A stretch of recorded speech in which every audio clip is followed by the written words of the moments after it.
I want you to listen very closely to a rule I'm about to give you. It's a pretty simple rule. Basically the kind of thing you might hear in a basic pedal. Right, a classic brain teaser. Exactly. So imagine there are 4 cards sitting on a table right in front of you, and each card has a letter on one side and a number on the other. Okay. The sides currently facing up show an A, a K, a 4, and a 7. Got it. A, K, 4, 7. Yeah, I'm picturing it. Now, here's the rule you have to test. Yeah. The rule is if a card has a vowel on one side, then it has an even number on the other side. Okay, if vowel, then even number. Right. So your mission, as you're listening right now, is to tell me which cards, and strictly only the cards, you absolutely need to turn over to definitively prove whether that rule is true or false.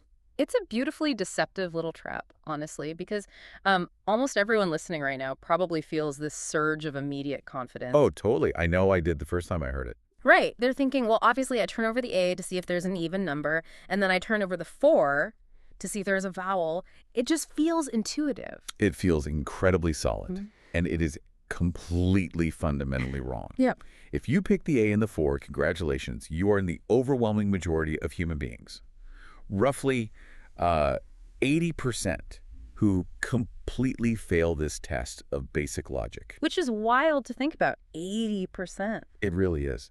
The actual answer, which we'll definitely unpack a bit later, usually leaves people just staring at the wall in pure frustration. But, it proves something vital about how we operate. It really does. It shows that when you walk into a beautifully designed building, you rarely stop to think about the invisible architecture holding it all up. Right. You don't look at the steel beams or the load-bearing walls. Or the foundation hidden deep underground. You just, experience the space.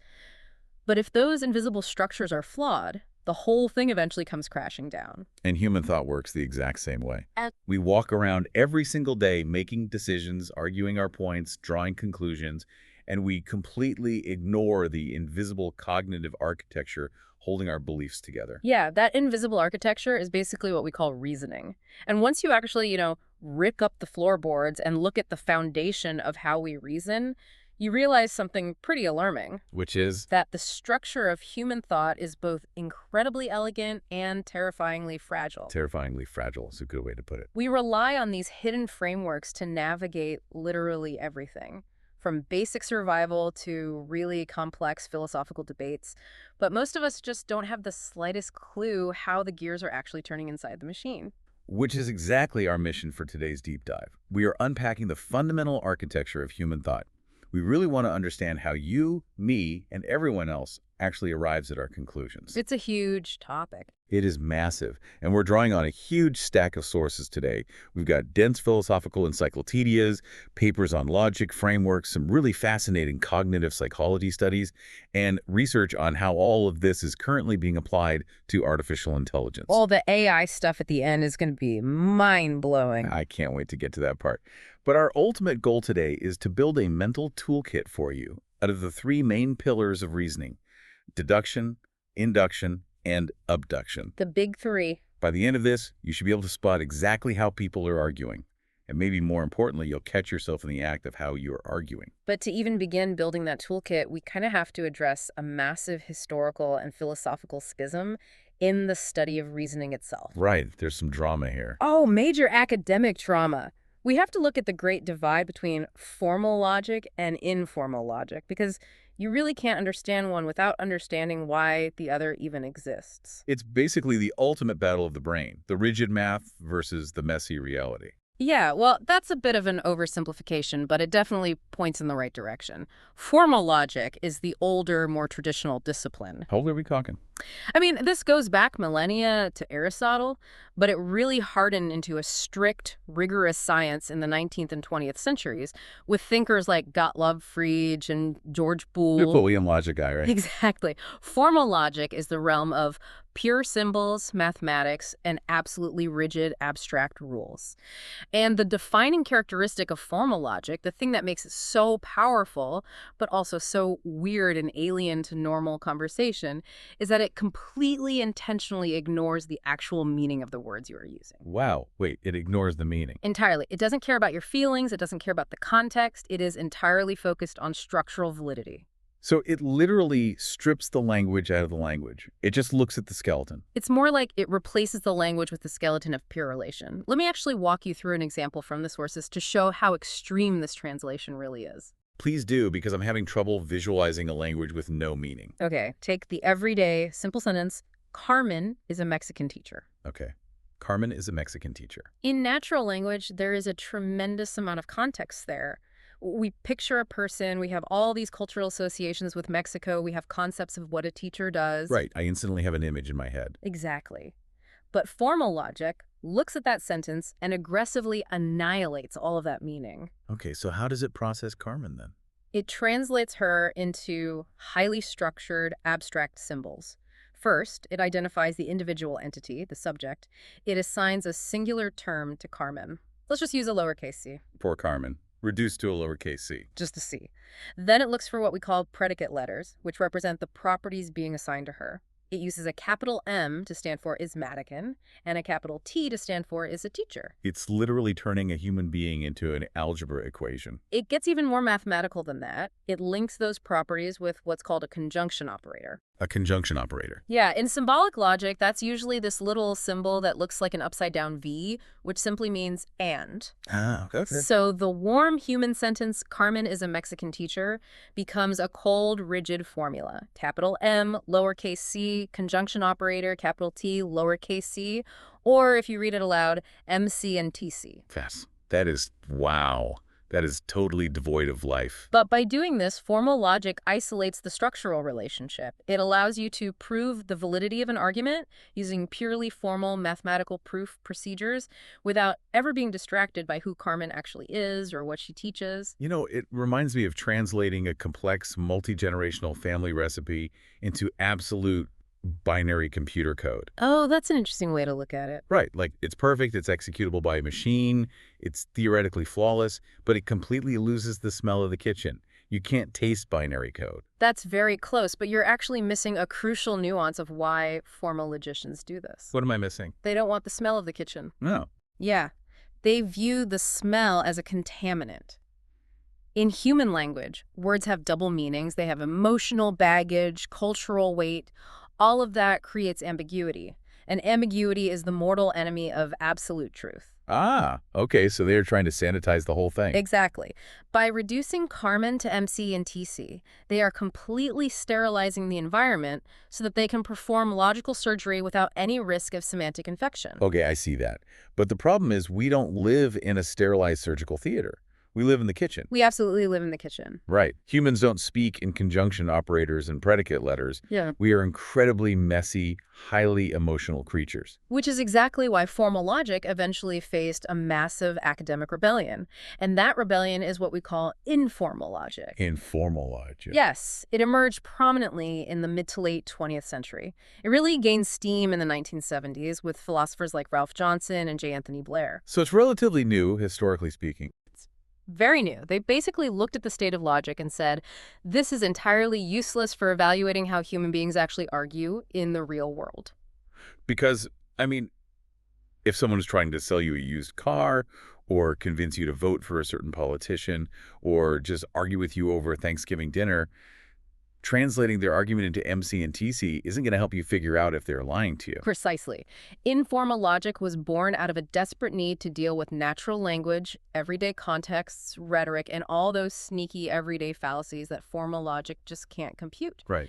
Formal logic struggles immensely with things like tone, sarcasm, or the dialectical factors of a debate, meaning the actual real-time back and forth between two people where definitions shift and evolve as they speak. So if formal logic is the binary code of the argument, informal logic is like refereeing that chaotic, emotionally charged family debate over dinner. That's a perfect analogy. You really have to understand the history between the people arguing, the tone of voice they're using, who is trying to persuade whom, and what massive unspoken assumptions are just hiding under the table. Right. Informal logic bypasses the mathematical symbolic translation entirely.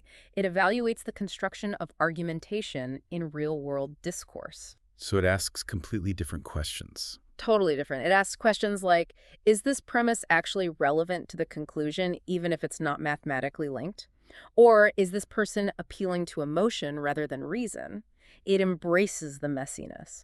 But, and I think this is the crucial pivot for our deep dive, to really understand those messy, everyday arguments. To be a good referee in the kitchen, you first have to understand the strict rules of the rigid side. You absolutely do. You have to know the foundational laws of gravity before you can understand why the building is leaning. That is exactly right. You cannot identify a logical fallacy in an informal debate if you don't know what a logically perfect argument looks like in the first place. The messy world is just a distortion of the clean world. Makes total sense. Which is why we have to start building our toolkit with the oldest, most absolute form of reasoning we possess. The ironclad guarantee. Deduction. Deduction. Yeah. Yes. Deductive reasoning is the absolute gold standard of certainty. In the study of logic, deduction is what we call a top-down process. Top-down meaning you start big and go small. Exactly. It starts with general premises, broad rules or statements that we basically accept as unconditionally true, and it narrows down to a specific, inescapable conclusion. Okay. And the absolute defining characteristic of deduction, the thing that separates it from literally every other way we think, is that it is truth-preserving. Okay, let's unpack truth-preserving really quick. That means if the ingredients you put into the top of the machine are true, the product that comes out of the bottom absolutely, universally, 100% has to be true. There is no wiggle room whatsoever. None. Zero wiggle room. It provides absolute certainty, not just high probability. If the structure is correct, it is a mathematical impossibility for the conclusion to be false if the premises are true. But, and this is a big but, there is a massive philosophical trade-off for that absolute certainty. Because deduction is truth-preserving, it is also what logicians call non-ampliative. Non-ampliative. Okay, that's a pretty heavy academic word. Let's break that down for everyone. Yeah. Ampliative sounds like amplify, right? To make bigger or add to. So non-ampliative means it doesn't add anything. You nailed it. Deductive reasoning does not create genuinely new knowledge about the world. It fundamentally cannot expand beyond what is already logically implied or contained within the initial premises. Oh, interesting. So it's not discovering anything outside of itself. Exactly. It is purely an extraction process. Yeah. It only explicates what was already implicitly hidden inside the starting information. To really see how that extraction works, we need to look at the classic vehicle of deduction, the engine that drives it. The syllogism. A famous syllogism. According to the sources, this goes all the way back to Aristotle in the 4th century BCE. He is the one who really formalized this three-part structure. Yeah, Aristotle was essentially the architect of the deductive blueprint. He realized that if you arrange thoughts in a very specific geometric pattern, the truth is guaranteed. Right. A standard categorical syllogism, which is the most famous type, contains exactly three parts: a major premise, a minor premise, and a conclusion. And it deals with categories or classes of things. Right. The absolute classic textbook example, major premise, all men are mortal. That establishes the broad category and a rule about it. Yep. Minor premise, Socrates is a man. That takes a specific entity and places it firmly inside that category. Conclusion, therefore Socrates is mortal. It just snaps together with this incredibly satisfying click. It really does. And that click you're talking about is the sound of truth preservation. But categorical syllogisms are just one flavor.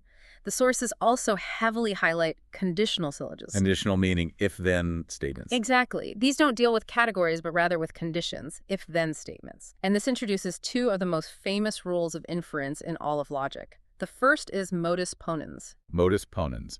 It always sounds to me like a Roman gladiator who fights with a trident or something. It definitely sounds intense. It's Latin, and it translates roughly to the mode that affirms. It's the simplest if-then structure. Walk us through it. You establish a conditional rule. If P, then Q. Then you affirm the first part, the antecedent. P is true. Therefore, you can safely deduce the consequent. Q is true. Okay, give me a real-world example so I can picture it. Sure. Let's say the rule is, if it is raining, then the ground gets wet. That's your rule. Then you affirm the condition. It is currently raining. Conclusion, the ground is getting wet.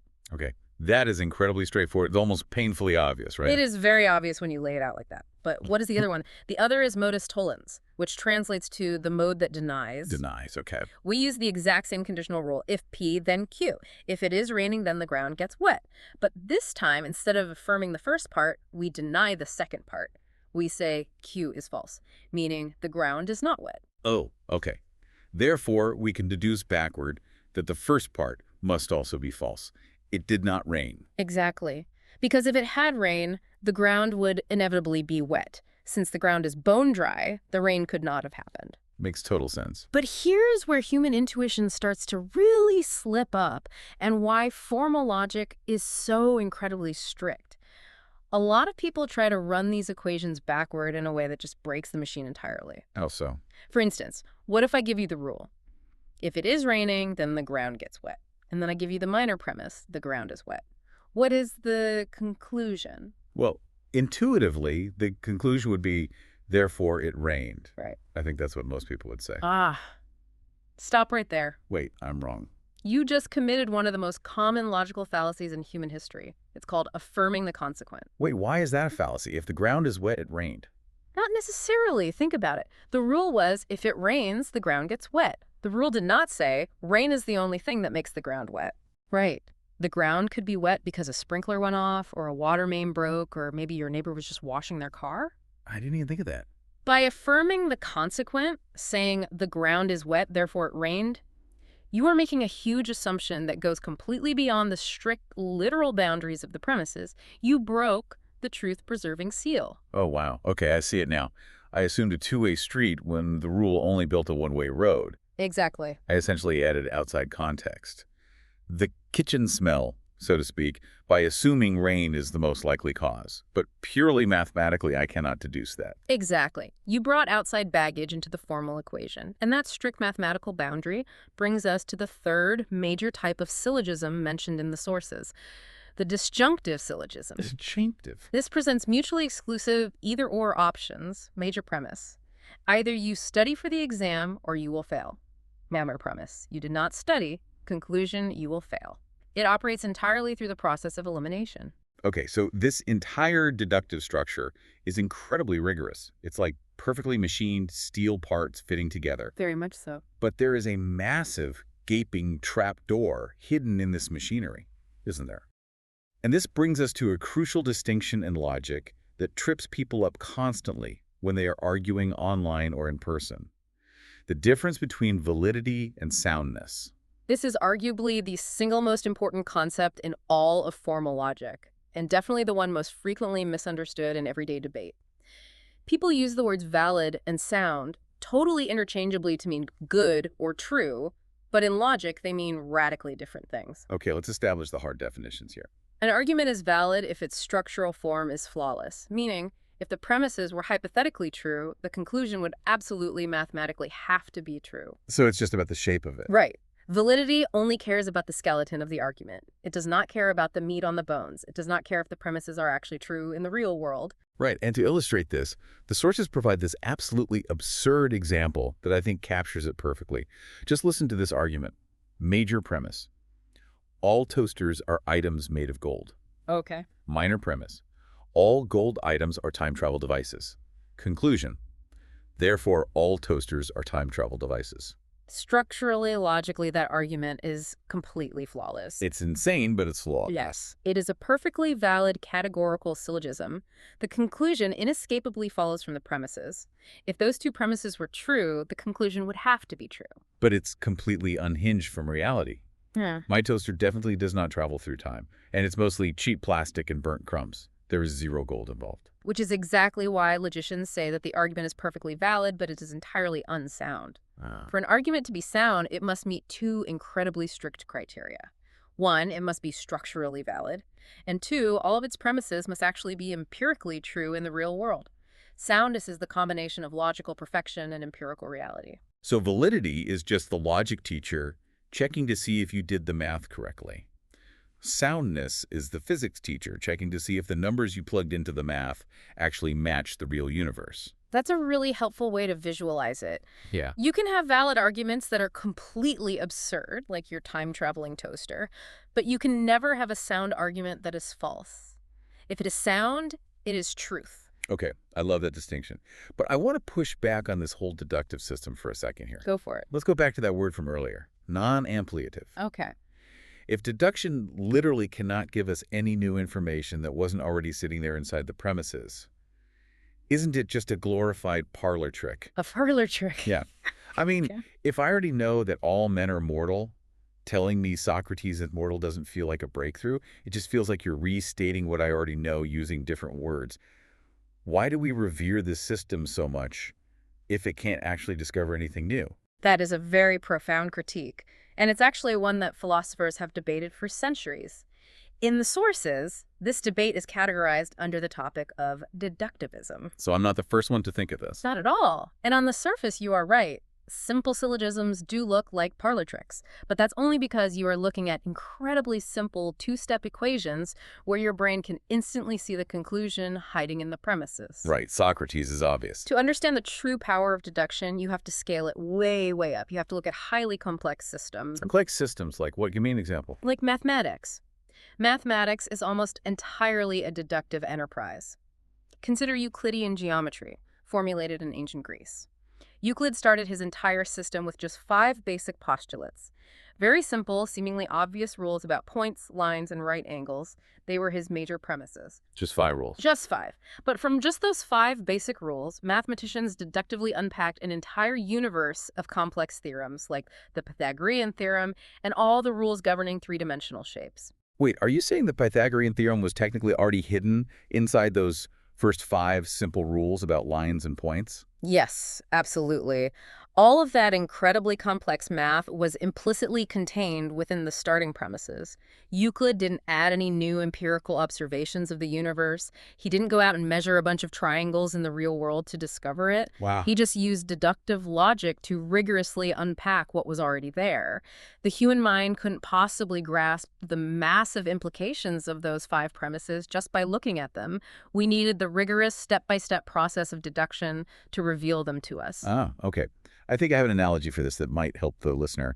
It's like having a highly compressed ZIP file on your computer. Oh, I like this. All the data, all the massive video files and documents are technically already there, sitting on your hard drive, taking up space. But you can't actually read them, you can't watch the videos, you can't use the data until the software unzips it and spreads it all out in front of you. Deduction is the unzipped software for truth. That is an excellent analogy. The knowledge is implicit, and deduction makes it explicit and usable. In modern times, this is exactly what happens in computer science and automated theorem proving. How so? Software engineers use deductive logic systems to verify the code in things like airplane autopilot systems or really complex neural networks. They set up the premises of how the code is supposed to work, and the computer deductively proves whether a fatal error is mathematically possible. So it's life or death in some cases. It is. The absolute certainty of deduction is what keeps airplanes from just falling out of the sky. Okay, I fully concede. It's definitely not a parlor trick.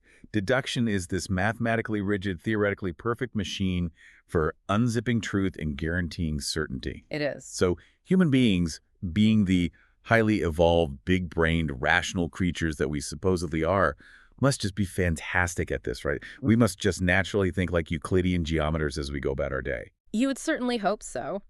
But this is exactly where the pristine theoretical world of philosophy crashes headfirst into the messy biological reality of cognitive psychology. Oh. And the empirical results are, well, they are profoundly humbling for the human species. Which means we need to look at the cognitive engine that is actually trying to run this logic software. Cognitive psychologists actually study how well our physical brains process these deductive programs. And it turns out we are a pretty terrible biological computer for this kind of task. We really are.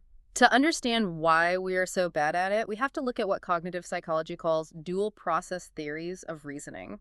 Psychologists essentially divide our cognitive architecture into 2 qualitatively different systems of thought.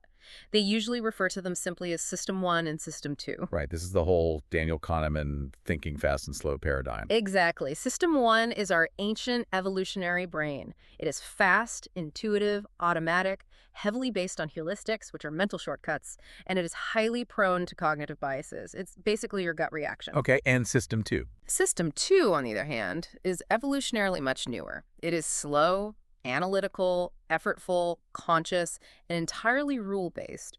System 2 is the part of your brain that you actually need to engage to do strict deductive logic. And the problem is, System 1 is this loud, aggressive driver that absolutely refuses to give up the steering wheel, while System 2 is completely lazy and perfectly happy to just sleep in the passenger seat. That's a very accurate psychological summary. Which brings us all the way back to the hook I threw at you at the very beginning of this deep dive, the Watson selection task. Yes, the Watson selection task. It is an absolute legend in the psychology of reasoning. It was first devised by Peter Watson in 1966, and it perfectly, ruthlessly exposes the friction between System 1 and System 2. So let's revisit those cards for the listener, and this time, let's explain exactly why 80% of people fail. Let's do it. You have 4 cards on the table, A, K, 4, 7. The rule is, if vowel, then even number. I ask what cards you absolutely must turn over to prove or disprove the rule. Let's walk through the logic step by step. The rule is a classic conditional syllogism. If P, then Q. If vowel, then even number. Everyone intuitively knows they must turn over the A card.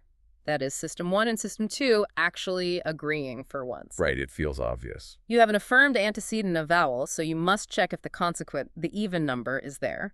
If you turn over the A and find a 3, the rule is instantly broken. Right, almost everyone gets the A. But the real trap is the second card. Most people choose the 4. Why do they do that? Because of a profound cognitive bias called confirmation bias. Ah, of course. Our System 1 brain is evolutionarily wired to seek out information that confirms what we already believe, rather than seeking out information that might prove us wrong. People see the 4, they know it's an even number, and they immediately think, if there's a vowel behind this 4, it confirms the rule. But logically, mathematically, turning over the 4 is entirely useless. Completely useless. Because think back to the rule. It was if vowel, then even number. It was not a biconditional rule. It did not say if and only if vowel, then even number. If you turn over the 4 and find a consonant, say a K, it doesn't violate the rule at all. The rule never said consonants can't have even numbers on the back. The 4 card can never, ever falsify the claim. Which means picking the 4 is falling for the exact fallacy we talked about earlier, affirming the consequent. Just because the ground is wet, meaning an even number, doesn't mean it rained, meaning a vowel. Precisely. You are connecting the dots flawlessly. And this is why the actual correct answer is the 7 card. Which almost no one picks. Why is the 7 so mathematically crucial? Because of modus tollens, the mode that denies. The 7 is not an even number. It is a strict denial of the consequent. Okay, let's map that out. Remember the logic. If P, then Q. Not Q, therefore not P. If vowel, then even number. The 7 is not even number. Therefore, if you turn over the 7 and find a vowel, which is P, you have found a vowel that does not have an even number. You have found the exception. You have found the black swan. You have definitively shattered the rule. You must turn over the A and the 7. That is just, it's wild how our brains fight that. We fail because it is actively painful for our brains to seek out falsification. We desperately want to be right. We want to look for the 4 to find a vowel and say, aha, I knew it. We actively avoid looking for the 7 because it might prove us wrong. It's literally confirmation bias playing out in real time on a sterile math test. It really is. And if you think that's bad on an abstract test with random letters and numbers, it gets exponentially worse when you introduce actual deeply held human beliefs into the equation. This leads to an even more profound cognitive flaw discussed in the research, which is called belief bias. Oh man, this is the part of the research that absolutely blew my mind when I was reading through the sources. It's incredible. Belief bias occurs when humans enthusiastically endorse a completely invalid logical argument simply because they happen to agree with the conclusion. Or, conversely, they will violently reject a perfectly valid logical argument because they find the conclusion offensive or contrary to their worldview. Right. They completely ignore the structural validity, the MC and TC scaffolding we talked about, and they just react purely to the meat on the bones. And here is where it gets really interesting. It's not just a metaphorical struggle. Our brains literally, physically fight the logic if the answer contradicts our personal worldview. Yes, the sources mention these really fascinating post-2020 fMRI neuroimaging studies that actually looked inside the brains of people taking these logic tests. What do they do? They put people in an fMRI scanner and gave them syllogisms where the underlying logic was mathematically valid, but the conclusion was explicitly designed to violate their existing political or social beliefs. Oh, wow. So they pitted logic against politics. And what happened inside their heads? Their brains lit up like a Christmas tree, specifically in 2 regions that essentially went to total war with each other. The scans showed massive, immediate, heightened activity in the anterior cingulate cortex. The anterior cingulate cortex, what does that specific part of the brain do? It's a region deeply associated with conflict detection and error monitoring. It acts like an internal alarm system. In these experiments, the anterior cingulate cortex was essentially screaming, "Warning! The mathematical logic says this is true, but my deeply held gut belief says this is false. We have a severe internal contradiction." So it's basically the visceral, physical sensation of cognitive dissonance. Yeah. It literally hurts to process logic that you fundamentally disagree with. It genuinely does take a metabolic toll. In order for the participant to actually answer correctly, to follow the deductive logic and ignore their political bias, the brain had to heavily recruit a totally different region, the dorsolateral prefrontal cortex. Which is the seat of System 2, right? Exactly. It's the analytical executive control center of the brain. The fMRI scans showed the prefrontal cortex literally having to clamp down and forcefully suppress the intuitive gut feelings of System 1. It requires physical energy, extra oxygen and glucose to suppress your own biases and just look at the math of an argument. No wonder we are so bad at this. Yeah. I mean, if deduction requires us to burn massive amounts of metabolic energy just to suppress our natural instincts, and if we are constantly vulnerable to belief bias, how do we even function? Barely, sometimes. Right. More importantly, in the messy real world, we rarely ever have perfectly true guaranteed premises to start with anyway. We don't have Euclidean postulates for everyday life. So if deduction is this brittle metabolic nightmare that shatters the moment you step outside of perfect certainty, how do humans actually learn anything new?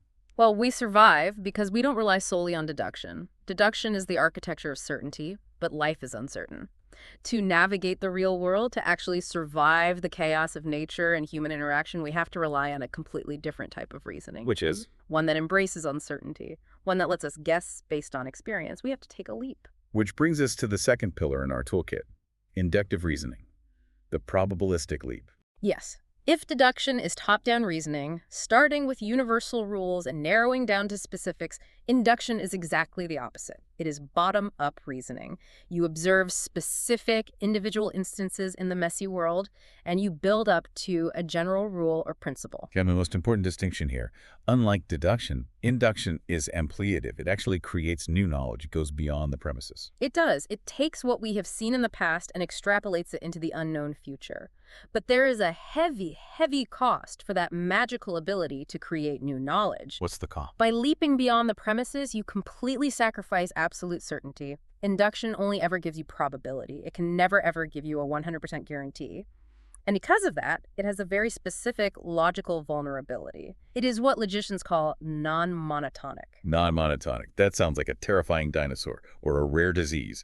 What does that mean in the context of logic? It's easier to understand if we contrast it with deduction again. Deduction is monotonic. Monotonicity means that once you prove a deductive conclusion, adding new true premises to the argument can never, ever make that conclusion false. It only adds to the pile of truth. Right, so if I logically deduce that all cats are mammals, and Tabby is a cat, therefore Tabby is a mammal, that conclusion is locked in a vault forever. If I later discover new premises, like Tabby is also orange, Tabby has 3 legs, Tabby loves tuna, none of that new information changes the fundamental conclusion that she is a mammal. The deduction is monotonic. It only builds in one direction. Precisely. But induction does not have that lock. Induction is non-monotonic. That means you can have a massive, mountainous pile of evidence supporting an inductive conclusion, but the introduction of just one new piece of contrary evidence can instantly destroy the entire argument. And the classic philosophical example of this is the black swan, right? Yes, the classic problem of induction. For centuries, Europeans observed millions upon millions of swans. Every single swan they ever saw across multiple generations was white. So they used bottom-up inductive reasoning. Premise 1, swan A is white. Premise 2, swan B is white, all the way up to premise 1 million, swan 1 million is white. Conclusion, therefore, all swans are white. It's an incredibly strong inductive argument based on massive amounts of data. It is, but then explorers went to Australia and they saw a single black swan. Instantly, a theory built on millions of data points totally collapsed. That is non-monotonicity, the absolute vulnerability to new evidence. But despite that vulnerability, we use induction constantly in our lives. The sources outline several specific types of induction we use every day, starting with generalizations. This basically involves taking a small sample and applying it to the whole group. Yeah, the sources give a really great, tangible example of this. Imagine you are at a market and you see a massive wooden crate containing hundreds of oranges.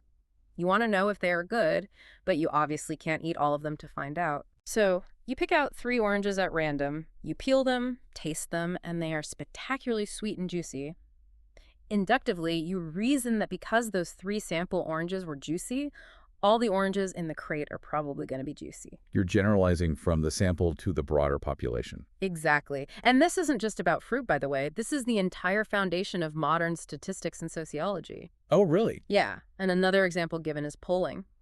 If you survey 90 members of a 1,000-person labor union and 60 of them say they are voting to go on strike, you inductively conclude that roughly 2/3 of the entire union membership will vote to strike. Polling relies entirely on inductive generalization. That makes total sense. Yeah. And beyond generalizations, we also use induction for predictions. This is using past observations to make a probabilistic claim about what hasn't even happened yet. Right. We observe meteorological phenomena gathering over central Missouri, the barometric pressure dropping, the clouds darkening. We have seen this specific pattern before, so we inductively predict a storm will hit in 6 hours. Or, economists watch the prime interest rates fluctuate on a Friday, compare it to historical market trends, and inductively predict what the dollar's value will be when the markets open on Monday. Exactly. Or my personal favorite example from the text, predicting that the white rabbit will be late tomorrow simply because he has been late every single day for the past month. Right, you are building an expectation of the future based entirely on the rhythmic pattern of the past. Yes. And because induction relies on these patterns rather than strict geometric rules, we have to evaluate it very differently than we evaluate deduction. How so? Remember, deductive arguments are evaluated on validity and soundness. It's a binary switch. It's either perfectly valid or it's invalid. There is no such thing as a somewhat valid deduction. Right, it's all or nothing. But inductive arguments are evaluated on strength and cogency. It's not a switch, it's a sliding scale measured in degrees of probability. So a strong inductive argument just means that if the premises are true, it is highly improbable, but not impossible, that the conclusion is false. Yes, the more data you have, and the more representative your sample is, the stronger the induction. And modern logicians, statisticians, and especially AI developers formalize this strength using Bayesian approaches. Okay, I really want to unpack Bayesian epistemology here. I don't want to skip over this because it's a profound way of understanding how our brains actually learn. How does Bayesian updating actually work? At its core, Bayes' theorem is a mathematical formula for how a rational person should systematically change their mind when they encounter new evidence. Instead of thinking of beliefs as binary, true or false, Bayesian thinking treats beliefs as percentages of confidence. You start with what is called a prior probability. Which is your initial belief based on the background evidence you had before the new thing happened, right? Right. Let's say you live in a city where it rarely rains. Your prior probability that it will rain today is maybe, I don't know, 5%. Pretty low. But then you look out the window and you see extremely dark, heavy clouds. That is your new evidence. Bayes' theorem asks you to calculate 2 specific things. First, how likely is it that I would see these dark clouds if it is going to rain? Well, very likely. Okay, and second, how likely is it that I would see these dark clouds if it is not going to rain? Maybe it's just heavy smog, so it's possible, but much less likely. Okay, I have full. So you take your low starting confidence, you mathematically mix it with the high likelihood of the new evidence, and you mathematically adjust your belief. So you update your 5% prior into a much higher posterior probability. Maybe now you were 80% confident it will rain. Exactly. That is Bayesian updating. It perfectly captures the incremental, sliding scale, non-monotonic nature of induction. Every single new piece of evidence slides the scale of probability up or down. Okay, I want to try an analogy here to really lock in the difference between these two pillars. Go for it. If deduction is like walking on a paved, heavily engineered, walled bridge, it's rigid, it's mathematically sound, and as long as the bridge itself doesn't fundamentally collapse, you are 100% guaranteed to reach the exact destination on the other side. It's true. Induction, on the other hand, is like crossing a rushing river by stepping on a series of exposed stones. The stones look stable. And every stone you step on successfully, every white swan you see, every juicy orange you taste, increases your Bayesian confidence that the next stone will also hold your weight. Okay, I see the visual. But you're taking a leap every time. It is ampliative. And there is always the chance that the very next stone, the black swan, just wobbles and dumps you into the freezing water. That's a very strong visual, but I would actually add one correction to the analogy. Oh, was that? With induction, you aren't just crossing the river on pre-existing stones. You are actually placing the stones yourself based on where you think the riverbed is shallowest, relying on your memory of how rivers usually behave. You are actively constructing the path based on probability. Induction gets us across the river of daily life, but we always, fundamentally, have to accept the risk of getting wet. Man, that is a great refinement. But this raises a glaring question about the limits of induction. Induction is fantastic for spotting patterns. It tells us that the white rabbit is consistently late. It tells us that the dark clouds mean a storm is coming.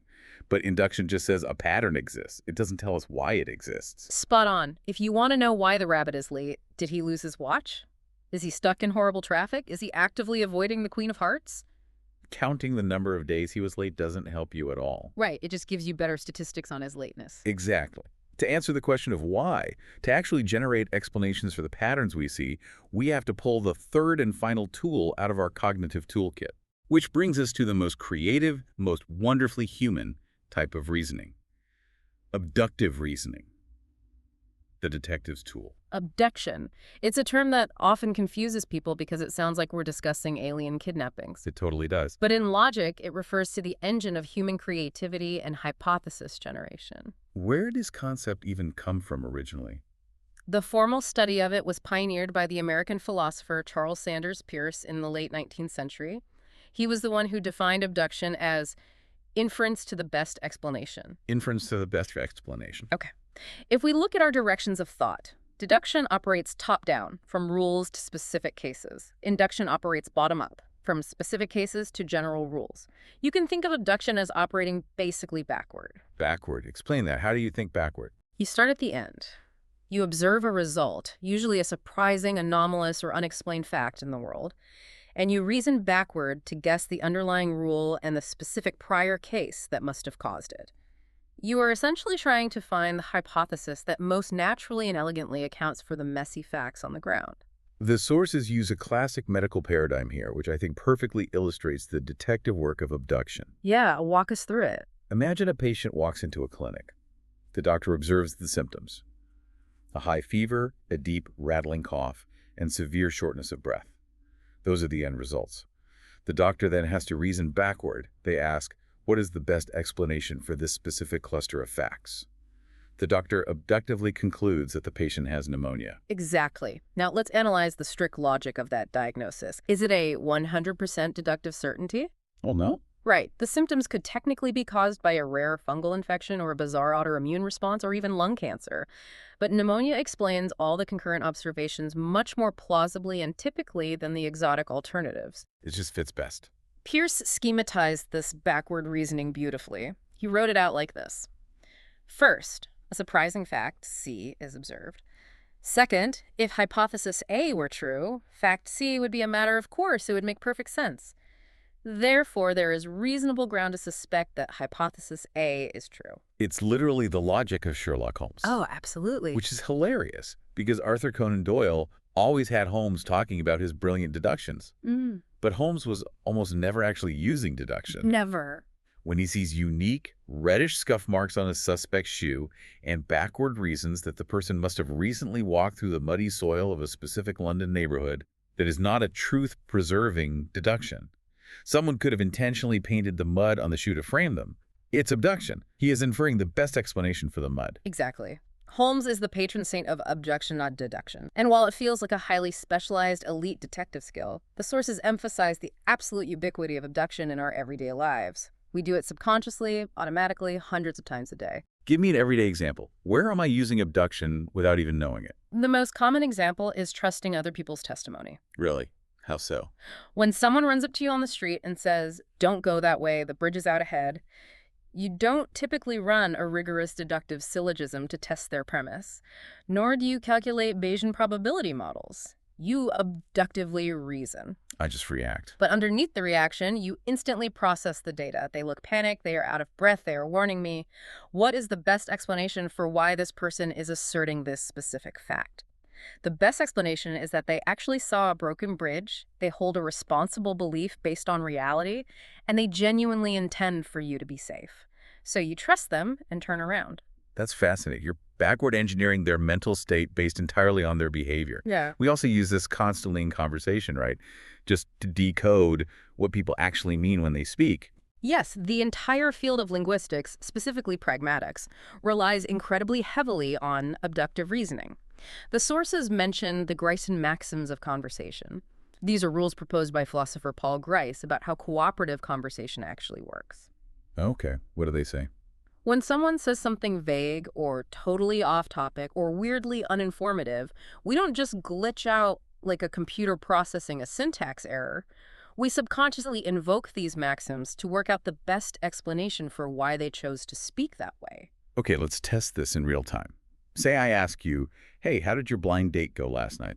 And you respond by saying, well, he had a very nice pair of shoes. Right. Semantically, literally, I did not answer your question about how the date went. But I don't just stare at you in confusion. I instantly, abductively reason that the best explanation for you deliberately avoiding the actual question and choosing to compliment his footwear is that the date was an absolute unmitigated disaster, and you were just trying to be polite by not saying it out loud. Exactly. You inferred the best explanation for my linguistic behavior. You used abduction to read between the lines. But wait, I have to push back here. Inference to the best explanation sounds incredibly subjective. One person's best explanation is another person's ridiculous conspiracy theory. Isn't abduction really just a fancy academic word for guessing? How on earth do we rigorously define what makes one explanation genuinely better than another? That is the core challenge of abduction, and it's a very valid critique. It is undeniably a form of guessing. Peirce himself called it the context of discovery. It's the only logical mechanism we have for generating new hypotheses to test. But it's not random, chaotic guessing. Philosophers of science have outlined strict criteria for evaluating what actually makes an explanation the best. Okay, what are the rules of the guessing game? How do we grade an abduction? There are three primary criteria you have to weigh. First is simplicity. All else being equal, an explanation that requires fewer assumptions, fewer moving parts, and less bizarre coincidences is generally better than one that requires a massive, complex conspiracy. This is essentially the principle of Occam's razor. Yes, the simplest answer is usually the right one. Usually. Okay, what's the second? The second criterion is coherence. How well does this new explanation fit in with everything else we already firmly know to be true about the universe? Does it align with basic physics, biology, and established history? If your explanation requires gravity to temporarily turn off, it severely lacks coherence. Okay, that makes sense. And the third? The third criterion is predictive power. A good explanation doesn't just account for the data you already have. It should allow you to anticipate further observations. If the explanation is true, what else should we expect to find? Let me try to put those three criteria into a fun scenario just to lock it in. Go for it. I wake up in the morning and I walk outside, and my large, heavy trash can is tipped over in the driveway, and garbage is literally everywhere. That is the surprising fact. Now I need to generate hypotheses. Okay, what are your options? Hypothesis A. A raccoon knocked it over looking for food. Hypothesis B. A covert team of international spies sneaked onto my property in the middle of the night, intentionally staged the trash to look like an animal did it in order to send me a psychological message to stop investigating them. Okay, let's run them through the rigorous criteria. Hypothesis A, the raccoon, wins massively on simplicity. It requires one local animal acting on basic instinct rather than a coordinated government agency spending millions of dollars on your trash. True. It wins on coherence. We know raccoons live in this neighborhood, we know they are nocturnal, and we know they love eating garbage. The spy theory completely contradicts coherence because you are a podcast host, not a spy, and you have no state secrets. Hey, I might have secrets, but okay, fair point. And finally, predictive power. If it was a raccoon, we might predict finding muddy paw prints on the plastic or little bite marks on the bags. If we look and find paw prints, the abduction is greatly strengthened. So abduction, using these specific criteria, is actually the very foundation of the scientific method. It's how scientists generate the massive theories like plate tectonics or the theory of evolution or dark matter that they then go out and test empirically. Exactly. Deduction proves the math, induction gathers the data, but abduction is the spark of genius that imagines the theory in the first place. Okay, so abduction is the engine of human creativity and scientific discovery. But just like deduction and induction, it must have a dark side. What happens when our messy human brains take this amazing creative tool and mishandle it? This is where we have to look at the limits and pitfalls of our logic toolkit. Because as powerful as these tools are, they all have severe, sometimes crippling structural weaknesses. And abduction is arguably the most vulnerable of all to our inherent cognitive biases. Because we prefer a good story over a true story. Precisely. The sources detail these absolutely fascinating empirical studies by a cognitive scientist named Tanya Lombroso. Her work reveals a very dangerous flaw in how humans process abduction. We have a massive, deeply irrational bias toward that first criterion, simplicity. Occam's razor goes wrong. Exactly. We tend to grossly overstate the probability of simpler explanations compared to more complicated ones, even when the complicated explanation is mathematically proven to be more likely to be true. Wait, really? So if a complex combination of independent events is actually the most statistically probable cause of something, our brains will reject the math because we just want a neat, tidy, one-step narrative. Yes. We crave narrative coherence above almost everything else. If an explanation is simple and easy to understand, our brains mistakenly tag it as highly probable. That is terrifying. Furthermore, other psychological studies show what is called the illusion of explanatory depth.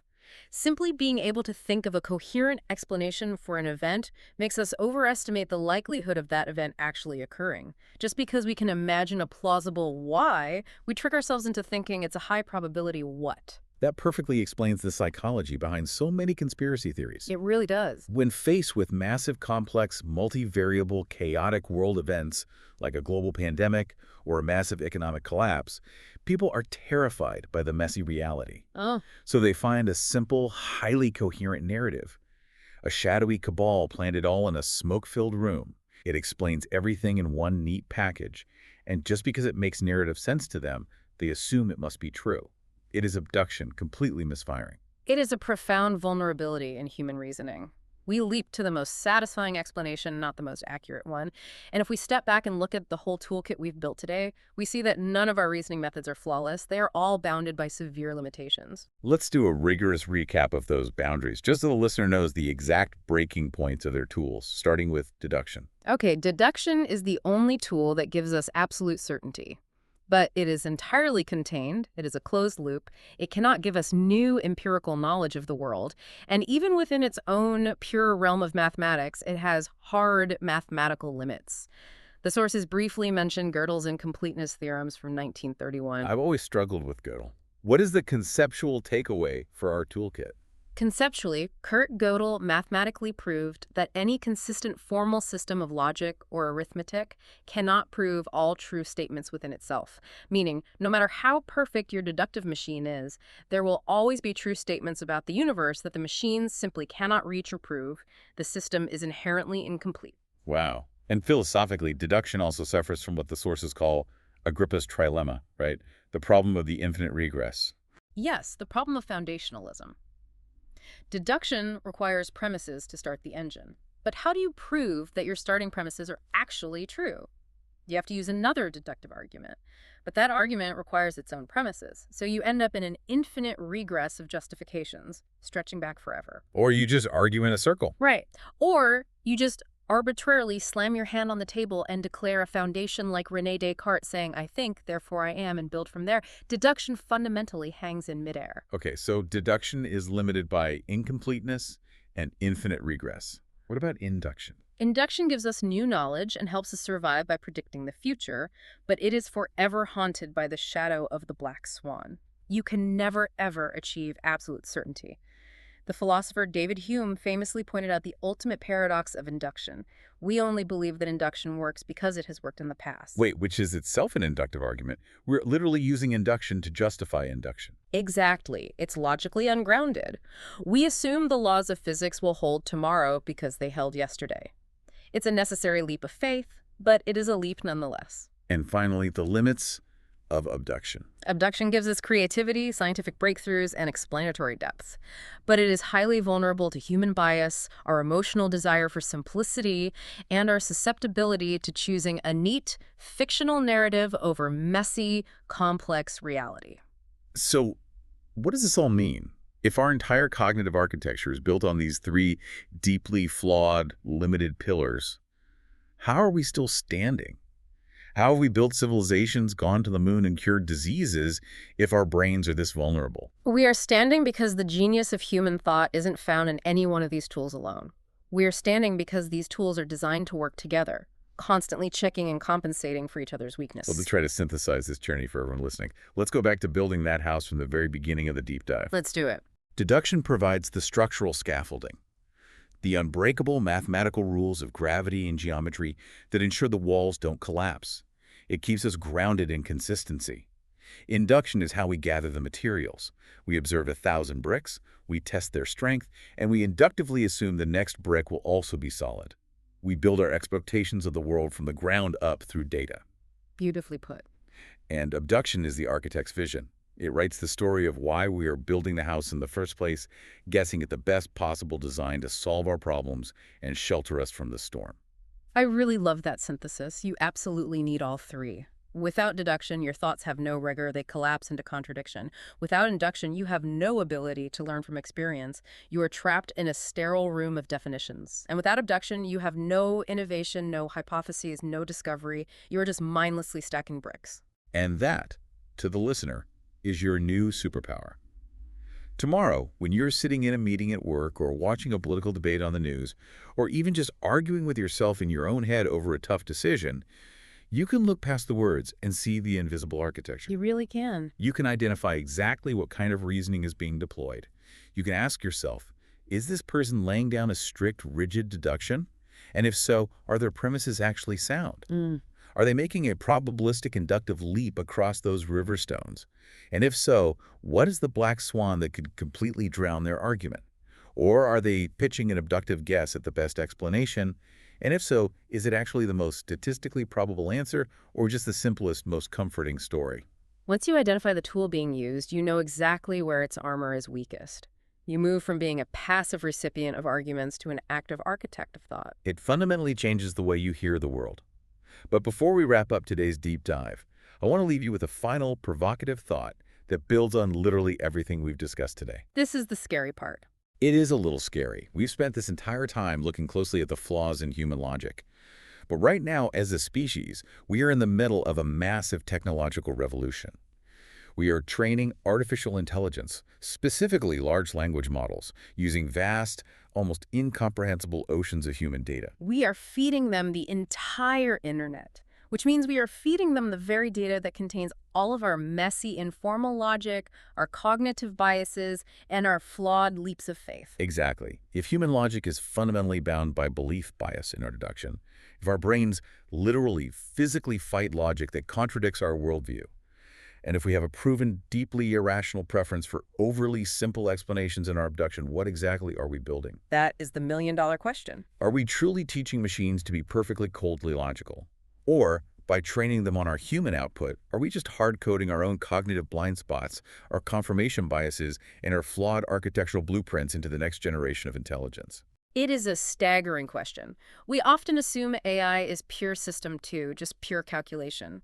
But by training it on human text, we might be building a massive digital system 1 that just mimics our intuitive leaps, complete with all the fallacies, the belief bias, and the irrational craving for simple narratives that informal logic tries so hard to warn us about. It's definitely something to think about the next time you ask an AI for an explanation of a complex topic. And it gives you an answer that feels just a little too neat, a little too perfectly simple, and a little too perfectly aligned with what you already want to believe. It might not be handing you the truth. It might just be handing you a reflection of your own faulty blueprint. Always keep questioning the architecture. We'll see you next time on The Deep Dive.